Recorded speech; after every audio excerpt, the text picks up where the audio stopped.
오늘 우리에게 주신 하나님의 말씀은 사무엘하 19장 40절에서 20장 13절까지의 말씀입니다.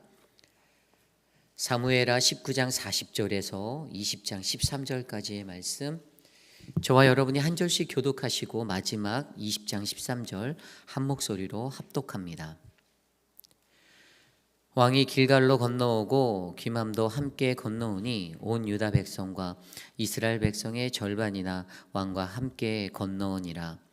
온 이스라엘 사람이 왕께 나와 왕께 아뢰되 우리 형제 유다 사람들이 어찌 왕을 도둑하여 왕과 왕의 집안과 왕을 따르는 모든 사람을 인도하여 요단을 건너가게 하였나이까 하매, 모든 유다 사람이 이스라엘 사람에게 대답하되 왕은 우리의 종친인 까닭이라.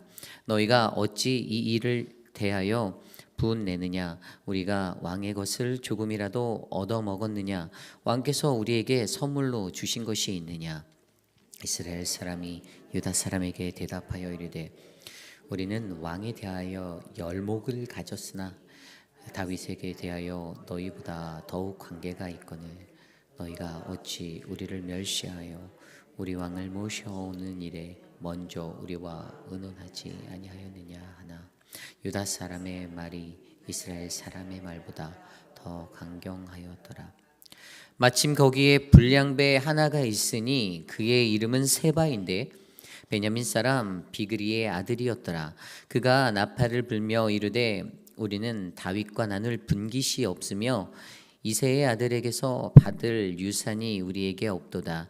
이스라엘아 각각 장막으로 돌아가라 하매, 이에 온 이스라엘 사람들이 다윗 따르기를 그치고 올라가 비그리의 아들 세바를 따르나 유다 사람들은 그들의 왕과 합하여 요나단에서 따르니라. 다윗이 예루살렘 본궁에 이르러 전에 머물러 왕궁을 지키게 한 후궁 10명을 잡아 별실에 가두고 먹을 것만 주고 그들에게 관계하지 아니하니 그들이 죽는 날까지 갇혀서 생과부로 지내니라.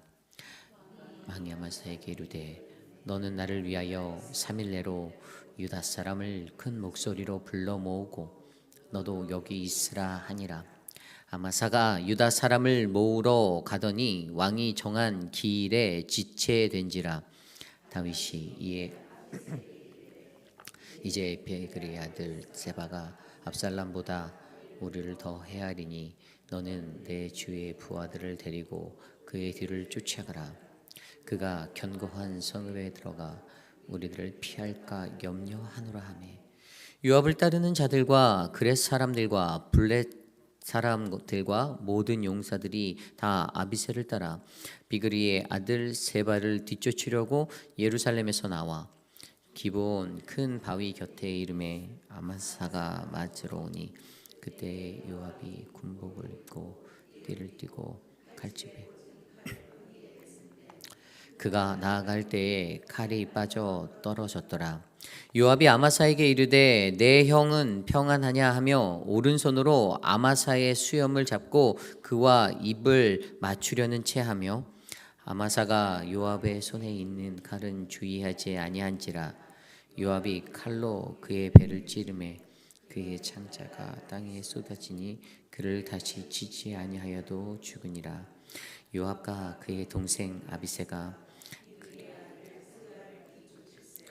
요압의 청년 중 하나가 아마사 곁에 서서 이르되 요압을 좋아하는 자가 누구이며 요압을 따라 다윗을 위하는 자는 누구냐 하니, 아마사가 길 가운데 피 속에 놓여 있는지라. 그 청년이 모든 백성이 서 있는 것을 보고 아마사를 큰 길에서부터 밭으로 옮겼으나 거기에 이르는 자도 다 멈추어 서는 것을 보고 옷을 그 위에 덮으니라.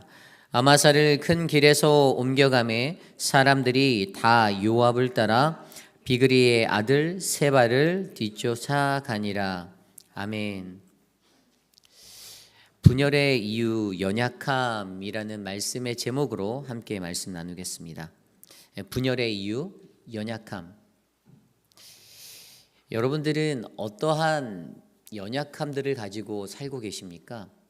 사람은 누구나 자기에게 연약함이라는 것이 있습니다. 완벽한 사람은 세상에 없기 때문에 이 땅에 살아가는 그 누구든지 다 불완전한 존재이기에 누구나 다 연약함이 있습니다. 여러분들이 인생의 삶들을 되돌아보십시오. 여러분들에게 가장 큰 연약함은 무엇입니까? 그리고 우리가 가졌던 그 연약함으로 말미암아 하나님이 주신 공동체의 평화, 그 평화가 때로는 손상되어지는, 깨어지고 어렵게 되는 분열의 자리에 이르게 되는 적은 없으십니까? 우리가 가졌던 나의 연약함 때문에 어떤 공동체 안에 주어졌던 하나님의 평화가 어그러지고 망가졌던 때 여러분들의 인생 가운데 있는지 없는지 한번 조심스럽게 되돌아보시기를 원합니다. 사람은 각자가 다 다양한 자기만의 모습을 가지고 살아가지만 우리 인간이 정확히 알아야 하는 것은 나는 연약한 존재다라는 사실을 인정하셔야 합니다. 완벽한 사람은 정말 한 명도 없습니다. 예수님도 완벽하지 않았다라고 저는 생각합니다. 그런데 그러한 모습 속에서 우리가 과연 이 땅을 살아갈 때 나의 연약함을 얼마나 잘 인지하고 내가 그것들을 인정하며 내가 그것들을 회복하려고 노력하고 살아가는가, 이것이 우리들 인간에게는 굉장히 중요한 그리스도인의 모습 아닌가 싶습니다. 오늘 우리가 묵상하고 있는 사무엘하 19장 40절에서 20장 13절까지의 말씀은 다윗이 가졌던 황궁 후의 화합을 기대하는 그 마음이 무너지고 깨어지는 것들을 우리로 하여금 바라보게 합니다. 다시금 아들 압살롬의 그 반역으로부터 쫓겨나듯이 예루살렘 성을 떠났다가 드디어 모든 쿠데타 난들이 진압되어지고 예루살렘 성으로 돌아가는 요단강을 건너는 그러한 모습들을 우리는 이미 보았습니다. 그리고 그의 마음 가운데는 이제 다시금 그들 안에 갈라졌던 유다 사람들, 유다 지파, 그리고 이스라엘 사람들의 화합을 기대하며 그렇게 나갔습니다. 그래서 반역을 일으켰던 유다 지파 사람들에게 어떻게 했습니까? 그들에게 회유책을 통해서, 아마사라는 사람을 통해 우리가 바라봤잖아요. 그 사람을 회유책으로 받아주고 군대 장관을 맡도록 격려하고 그를 사용하였잖아요. 등용하였잖아요.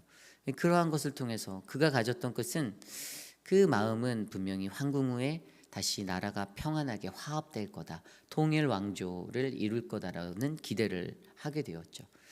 그런데 실질적으로 그의 그러한 꿈은 어려운 것이었습니다. 쉽지 않았어요. 계속해서 분열의 불씨가 그들 안에 불타오르고 있었습니다. 꺼질 듯 하면서도 꺼지지 않는 그 분열, 내전, 이러한 것들이 그들의 나라를 어지럽히고 있었어요. 그래서 오늘 우리는 분열의 이유, 우리가 가진 연약함, 또 오늘 말씀을 통해 우리에게 보여주는 그들의 연약함을 통해 나의 연약함은 무엇인지를 되돌아보는 거룩한 시간이 되기를 간절히 소망합니다. 오늘 첫 번째로 분열의 이유, 그 연약함의 첫 번째 모습은 바로 옹졸한 마음에서 오는 분란입니다. 옹졸한 마음에서 오는 분란. 오늘 말씀 41절부터 43절까지의 말씀인데요. 41절에 43절 이렇게 기록되어져 있습니다. 온 이스라엘 사람이 왕께 나와 왕께 아뢰되 우리 형제 유다 사람들이 어찌 왕을 도둑하여 왕과 왕의 지방과 왕을 따르는 모든 사람을 인도하여 요단을 건너가게 하였나이까 하매, 모든 유다 사람이 이스라엘 사람에게 대답하되 왕은 우리의 종친인 까닭이라. 너희가 어찌 이 일에 대하여 분내느냐? 우리가 왕의 것을 조금이라도 얻어먹었느냐? 왕께서 우리에게 선물로 주신 것이 있느냐? 이스라엘 사람이 유다 사람에게 대답하여 이르되 우리는 왕에 대하여 열목을 가졌으니 다윗에게 대하여 너희보다 더욱 관계가 있거늘 너희가 어찌 우리를 멸시하여 우리 왕을 모셔오는 일에 먼저 우리와 의논하지 아니하였느냐 하나 유다 사람의 말이 이스라엘 사람의 말보다 더 강경하였더라. 아멘. 오늘 41절에 나온 이스라엘 백성들의, 이스라엘 지파의 불만이 뭐였냐면, 유다 사람들이 자신들 몰래 왕과 그의 가족들을, 그와 함께한 사람들을 나룻배로 실어 요단강을 건너주는 것들을 도모하였다. 그것에 대해서 블레임하고 있어요. 불만을 터뜨립니다. 야, 너희가 그렇게 했는데 왜 니네 그렇게 했니? 그런데 42절에 유다 지파 사람들이 뭐라고 합니까? 왕은 원래 유다 지파, 우리의 지파 사람이야. 우리의 사람들이야. 그렇기 때문에 당연히 우리에게 그 권리가 있어. 혈연의 권리를 주장하는 그들의 모습이 드러납니다. 그리고 43절에 바로 그들의 말을 듣고 이스라엘 지파가 다시 대꾸하는 것이, 야, 근데 쪽수로는 우리가 더 많어. 우리는 10개의 지파잖아. 너희보다 우리가 10배나 많단 말이야. 우리가 너희보다 더 우선권이 있어 라고 이야기하는 겁니다. 그러니까 너희들이 우리를 무시하는 거는 옳지 않아. 너희 우리 무시하는 거니? 이렇게 이제 논쟁들이 그들 안에 벌어졌죠. 그래서 41절과 43절의 말씀을 보면 이 말씀의 가장 한 가지 핵심적인 포인트는 바로 기득권. 그냥 쉽게 말하면 누가 더 가까운가에 집중하고 있는 거예요. 누가 더 가까운가. 다윗 왕이 다시 대세로 들어서는 자리에 되었습니다. 다윗이 대세라는 것들을 그들은 알았어요. 그런데 다윗이 앞서 설명드린 대로 포용정책, 회유책을 가지고 반역의 중심에 있던 유다 사람들에게도, 유다 지파인들에게도 관용을 베풀어 그들이 다시 함께 하나 되어 갈 수 있는 길들을 열어주었잖아요. 그런데 이미 이스라엘 사람들 마음에는 그것이 불만이었던 겁니다. 저들은 반역자고, 저들은 이 나라의 핵심적인 사람이 되면 안 되는데, 이런 마음이 있는데 서로가 서로에게 누가 기득권을 가졌는가, 누가 왕에게 더 가까운가의 마음으로 다가가고 있다 보니까 오늘 이들 안에는 요단을 건넌 후에 이러한 논쟁의 불씨가 일어나고 있다는 사실을 우리는 말씀으로 이해할 수가 있습니다. 누가 더 큰가? 우리가 살아가는 이 세상 속에서도 저와 여러분들에게도 이러한 문제가 일어날 때가 있죠. 어떠한 목회자가 새로운 임지에 부임할 때 사람들은 그 목회자와 가장 먼저 가까워지려고 그렇게 움직일 때가 있습니다. 그 사람들의 마음 가운데는 저 사람하고 내가 저 사람 눈에 들어서 좀 더 친해 보면 이라는 마음으로 신앙의 자리를 점거하려는 그 기득권의 자리, 내가 더 가까운데, 내가 더 가까운데의 것들을 나타내려고 할 때가 있어요. 이는 목회적인 현상뿐만 아니라 일반인들, 여러분들의 우리 모두의 삶 속에서도 마찬가지죠. 누군가에게 내가 더 가까운데, 내가 더 가까운데, 내가 이 사람하고 더 친한데, 야, 너보다 내가 더 친해 라는 그 기득권의 주장들, 사람들이 본연의 마음 가운데 연약함으로 안고 살아가는 모습의 하나가 바로 이 기득권의 자리의 모습이라는 거죠. 그래서 이것들이 오늘 문제가 됩니다. 그래서 그 기득권의 모습 때문에 어떻게 해요? 분열이 일어나게 돼요. 서로가 주장하는 그 모습 때문에 분열이 일어납니다. 오늘 작게나마 이 다윗 왕조에서 일어나는 이런 지파, 이스라엘과 유다의 그 분열이 나중엔 어떻게 됩니까? 다윗이 죽고 난 후에는, 그리고 솔로몬의 그때가 지나서 어떻게 됩니까? 바로 갈라지잖아요.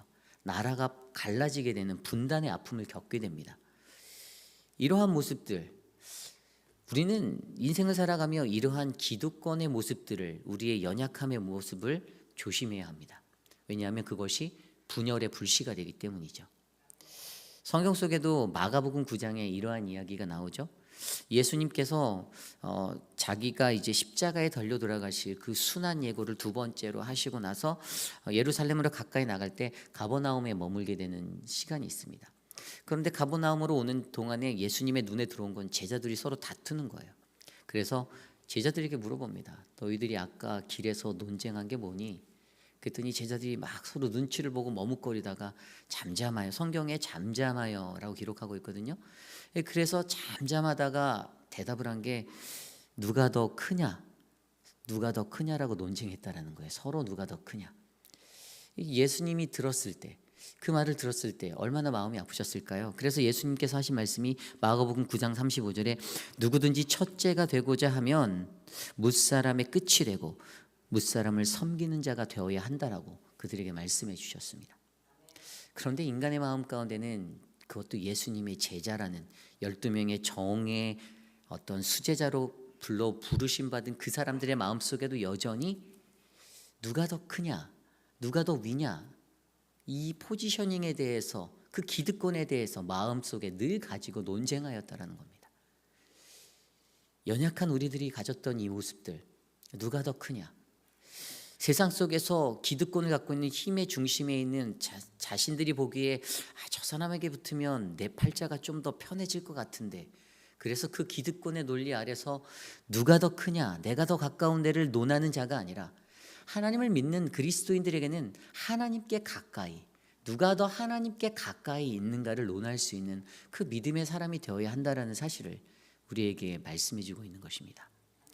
그러므로 저는 오늘 이곳에 있는 저와 여러분들, 하나님과 나와의 관계 속에서 누가 더 그분께 가까운가, 누가 더 크냐가 아닌 누가 더 하나님께 가까운가를 기억하시는 그러한 인생이 되시기를 간절히 소망합니다. 힘을 가진 한 사람에게 바짝 붙어서 내가 가장 힘이 있는 이 사람에게 붙었으니까 나는, 내가 살아가는 이 길은 앞으로 평안할 거야, 그 착각 속에 살지 마시기를 바랍니다. 인간이 가지고 있는 권세와 그 힘의 것들은요, 아주 반짝이는 그냥 일시적인 것밖에 될 수 없어요. 결국에 하나님 안에서 움직이는 하나님 나라의 원리는 힘의 원리, 사람이 가지는 힘의 원리가 아니라 하나님이 주시는 영적인 권세의 원리가 됨을 우리가 기억하셔야 합니다.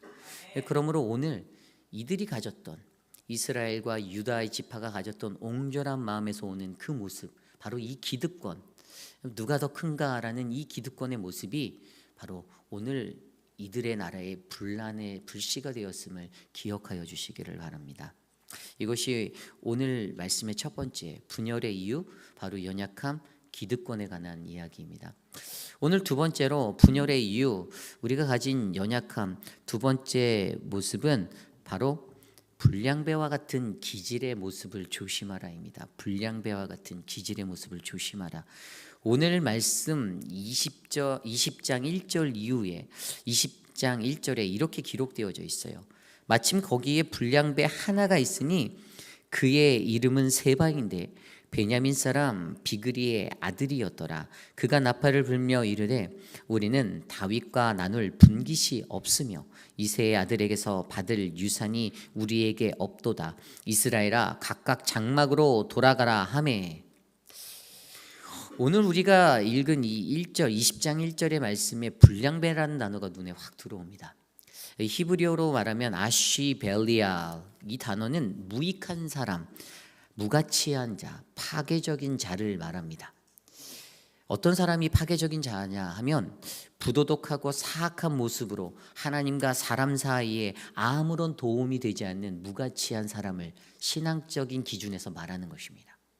그러니까 우리가 신앙생활을 함에 있어서 부도덕하고 사악함으로 공동체를 해치려 하고 자신의 생각을 덮어서 자신의 뜻으로 하나님의 나라를 덮으려고 하는 자들을 우리는 불량배라고 말할 수 있는 겁니다. 공동체 안에는 이러한 불량배들이 있을 수 있습니다. 그런데 그들의 마음은 분명히 이 히브리 원어가 말해주는 대로 무익한 자, 무가치한, 아무런 가치 없는, 공동체에 도움이 되지 않는 아주 파괴적인 자라는 것입니다. 그들은 늘 파괴적인 것들을 생각합니다. 어떻게 하면 사람들을 무너뜨릴까? 어떻게 하면 공동체를 분열을 일으킬까? 어떻게 하면 저 사람에 대한 인지도를 깎아내릴까? 어떻게 하면 내 뜻이 관철되게 하기 위해서 이 파괴적인 모습으로 나아가는 사람들, 이 사람들이 공동체 안에 있을 수 있다라는 것을 말하는 거죠. 오늘 이스라엘이라는 이스라엘 지파의 공동체 안에 이 불량배들이 있었어요.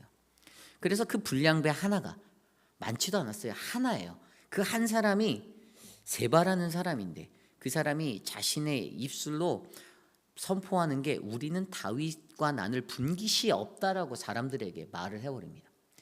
여기서 분깃에 대해서 고민해 봐야죠. 분깃은 무엇입니까?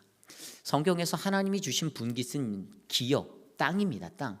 출애굽한 이스라엘 백성들에게 각각의 지파에게 하나님이 주셨던 분깃은 그들이 정착해서 가나안 땅에서 살아가야 할 새로운 터전의 땅을 주셨죠.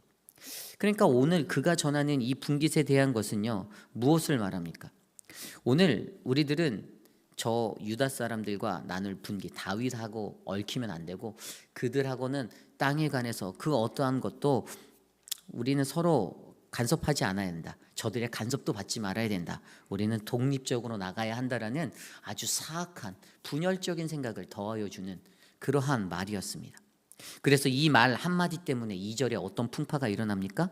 2절에 이에 온 이스라엘 사람들이 다윗 따르기를 그치고 올라가 비그리의 아들 세바를 따르나. 어떻게 되옵니까? 결국에 다윗을 따라서 건넜던 그 요단강에 건넜던 것들을 그치고 그들은 세바를 따라 나아가는 분열의 자리에 서게 되었습니다. 그렇습니다.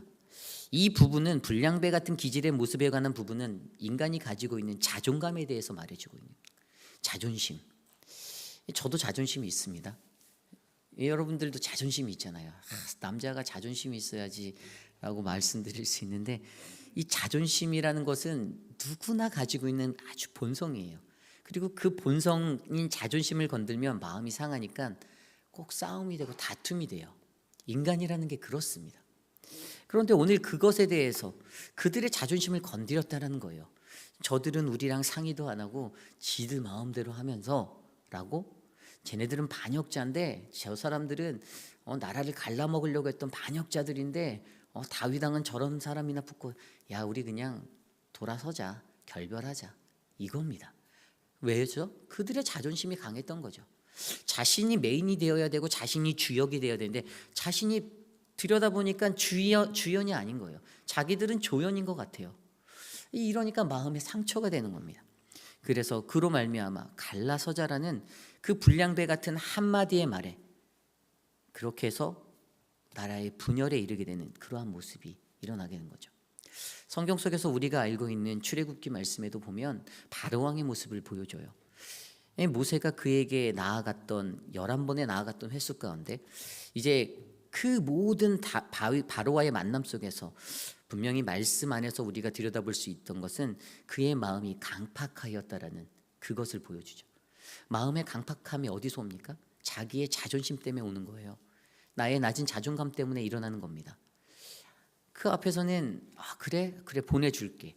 그리고 그 이스라엘 백성들을 풀어주고 나니까 돌아보니까 안 되는 것 같아. 그 자존심이 허락 안 되니까 그것을 거짓말로 뒤집어서 다시 그들을 추격하고 쫓아가지 않습니까?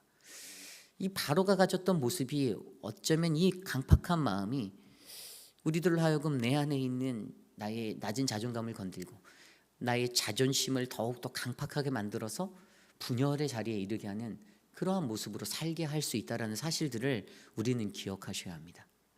그러므로 중요한 것은 우리가 나의 자존심을 지키려고 하는 것보다 바로 내 마음이 강팍하지 않기를 하나님께 간구하셔야 되는 것. 주님 나의 마음을 만져주십시오. 주님 내 마음에 성령의 은혜를 부어주셔서 내 마음이 강팍하지 아니하도록 하나님 도와주십시오라고 간구하는 그 모습이 우리에게 필요하다라는 사실입니다. 저와 여러분 우리들의 모습은 어떻습니까? 자존심이라 말하면 남에게 굽히지 아니하고 자신이 가지고 있는 그 마음을 지키려고 하는 아주 강팍한 마음이잖아요. 우리가 갖고 있는 그 자존심의 모습들을 버리시기를 바랍니다. 이 자존심이 밥 먹여줍니까? 아니잖아요. 제가 보니까 자존심 밥 안 먹여주고요. 교회 새벽 예배 열심히 나오면 밥 먹여주더라고요. 제 경험이에요.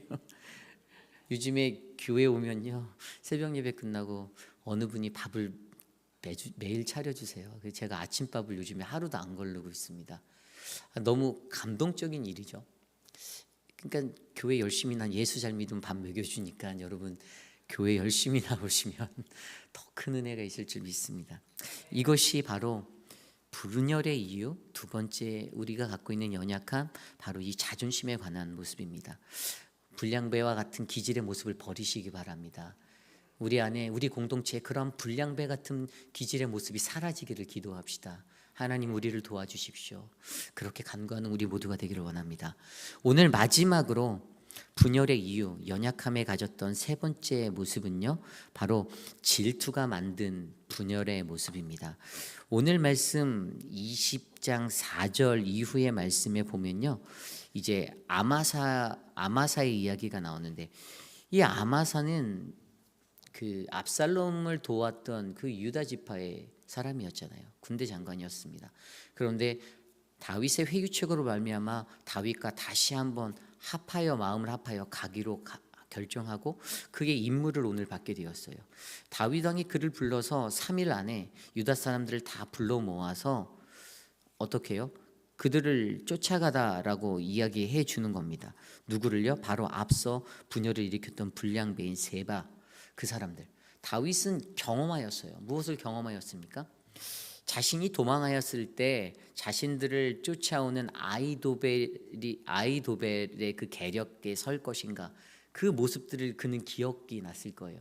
아이도벨이 냈던 전략은 틈을 주지 말고 바로 쫓아가서 기습을 해서 그들을 멸절해야 된다라는 그 전략을 내세웠는데, 그가 어떻게 해요? 자신이 심었던 그 후세를 통하여서 그 전략을 뒤집었었잖아요.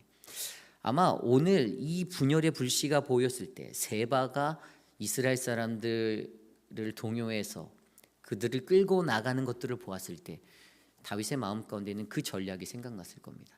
그래서 분명히 아마사에게 그 임무를 주고 3일 안에 유다 사람들을 모아서, 너희의 사람들을 모아서 그들을 쫓아가서 쳐라, 끝내라 라고 명령을 하였습니다. 그런데 사람들이 아마사의 말을 잘 듣지 않아요. 왜냐하면 아마사는 말 그대로 유다 지파에서 압살롬을 따랐던 자였기 때문에 그의 신뢰도가 높지가 않았어요.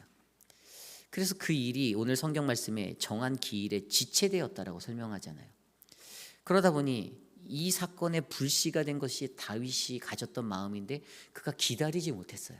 기다리지 못하다 보니까 어떡합니까? 6절 이후의 말씀에 아비새에게 명령하여서 그래 네가 쫓아가라, 너희 부하들을 데리고 그들을 쫓아가라라고 말하고 있지 않습니까? 그런데 여기에서 중요한 것은 그렇게 쫓아갔던 군대에 요압이 함께 갔다라는 겁니다. 요압이 따르는 군사들이 함께 가서 그들이 대면하게 되는 그 기브온 큰 바위에서, 8절에 나오는 그 기브온 큰 바위에서 만나게 되었을 때 바로 9절 10절 말씀에 어떻게 해요? 반가운 척, 반기는 척 하면서 왼손으로 잡았던, 숨겨뒀던 칼로 그 요압이 아마사를 죽이게 되는 일이 벌어지게 됩니다. 아마사가 왜 죽게 되었습니까? 요압은 그에게 질투하고 있었어요. 사무엘하 19장 13절 말씀에 보면 그에게 화친을 건넬 때, 아마사에게 다윗이 화친을 건넬 때 요압을 이어서 항상 내 앞에서 지휘관이 되라라고 그 권면을 하였어요. 말 그대로 아마사는 등용되었지만 그 당시 군대 장관이었던 요압은 강등되었다라는 것입니다. 그렇기 때문에 그의 마음에는 한이 있었어요. 원한이 있었습니다. 그 질투의 마음이 그에 있었어요. 저 굴러온 돌이, 박혔던 돌이 나를 빼냈어, 너 기다려, 가만 안 둘 거야 라는 그 마음으로 하루하루를 지켜보며 살고 있었죠. 그러다가 오늘 이 기회의 자리에서 만났는데 왕이 주었던 명령과 전혀 다른 행동으로 요압은 자신이 가지고 있었던 그 기질을 드러내서 그가 갖고 있었던 이 질투의 마음 때문에 살인이라는 것을 저지르고 만다라는 사실입니다. 인간은 누구나 질투할 수 있습니다. 근데 그 질투가 원한이 될 때는 사고가 나는 거예요. 분열이 일어나는 거예요. 그때는 살인이라는 죄의 자리에 이르는 겁니다. 그래서 오늘 그가 보였던 이 모습으로 말미암아 이들에게는 분열이 일어났어요. 나라의 분열이 일어났습니다. 우리가 잘 알고 있는 창세기 4장의 가인과 아벨의 이야기, 가인이 가졌던 그 질투의 마음 때문에 어떻게 해요? 동생 아벨을 죽이게 되는 살인에 이르게 되었지 않습니까? 인간이 죄를 범하는 것은 다양한 모습의 것들로 일어날 수 있지만 질투라는 것들이 한을 품고 그것들이 그렇게 원한이 되어 나아갔을 때는 살인이라는 그 자리에 이를 수 있는 가장 끔찍한 그 죄를 범할 수 있다는 사실을 기억하셔야 합니다. 그렇기 때문에 오늘 이 시대를 살아가는 저와 여러분, 우리 공동체 안에서도 질투하지 마시기를 부탁드립니다. 기도하십시오. 주님, 내게 섭섭마귀가 들지 않도록 도와주십시오라고. 목회를 하면서 저 때문에 여러분들이 시험 들 수도 있잖아요. 저 목사는 저 권사랑 더 친한 것 같아. 저 목사는 저 집사랑 더 친한 것 같아. 그러면 막 마음에 섭섭함이 들잖아요. 그러면은 질투하지 마시고 그냥 지나가시다 제 차를 쫙 긁고 가세요. 그러면 마음이 풀리실 거예요. 저는 동일하게 여러분들을 다 사랑하지만 여러분들 안에서 그러한 질투의 마음이 우리 안에 들지 않도록, 섭섭마귀가 틈타지 않도록 우리 안에 마음을 다스리는 것들이 필요하다는 겁니다. 그렇기 때문에 오늘 이들이 분란했던 이 세 번째 연약함, 이 질투가 만드는 이 분란, 이 분열, 우리 공동체 안에 이러한 모습이 일어나지 않도록 우리가 서로를 사랑하고 돌아보기를 간절히 소망합니다. 오늘 말씀을 정리합니다.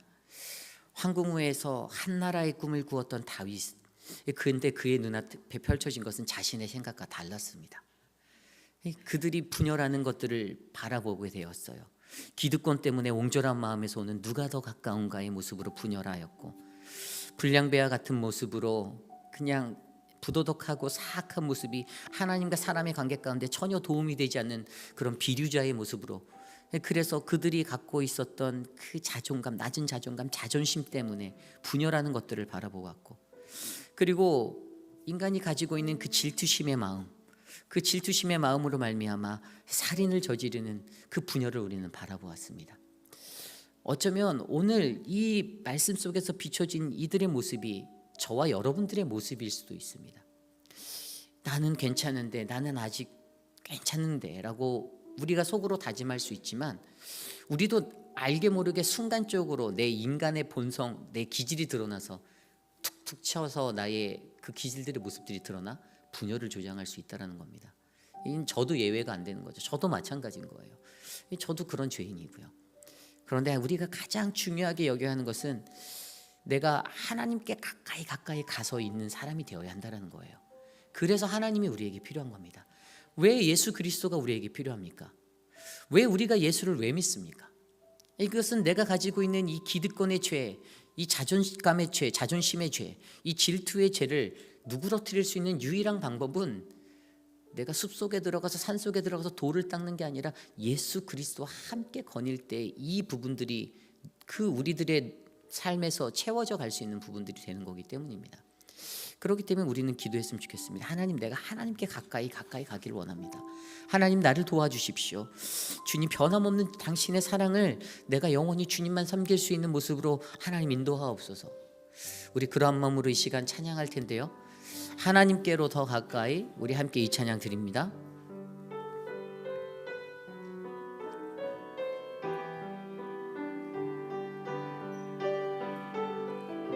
우리 함께 찬양할까요? 하나님께로 더 가까이.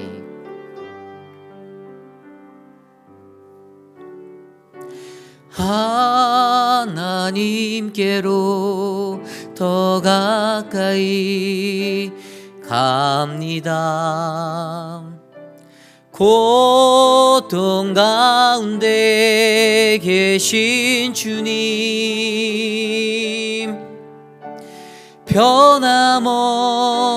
주님의 크신 사랑,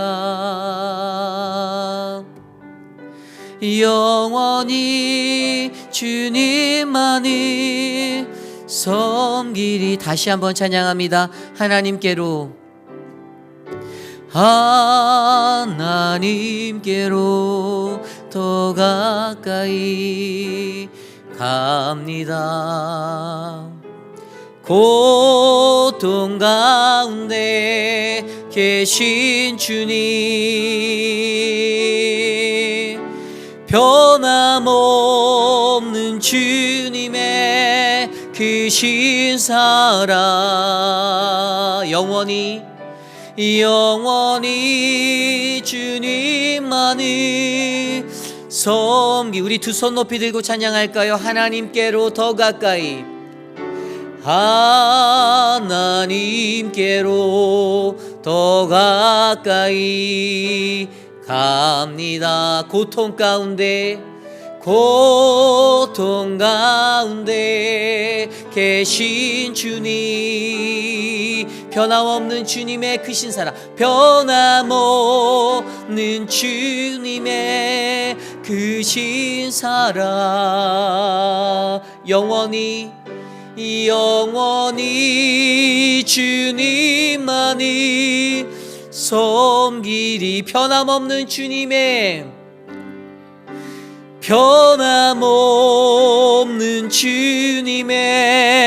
크신 사랑만을 섬기리. 그렇습니다. 오늘 주신 말씀을 놓고 함께 기도할 때, 하나님, 내가 하나님께로 더 가까이 가기 원합니다. 내 안의 연약함, 나의 자존심 때문에 벌어지는 그 문제들, 내가 원하는 옹졸한 마음의 그 기득권 때문에 벌어지는 마음, 내 안의 시기, 질투, 하나님, 그것 때문에 벌어지는 모든 분열의 것들을 하나님 제하여 주십시오. 하나님, 공동체에서 한 마음으로 함께 한 하나님 바라보며 걸어가길 원합니다.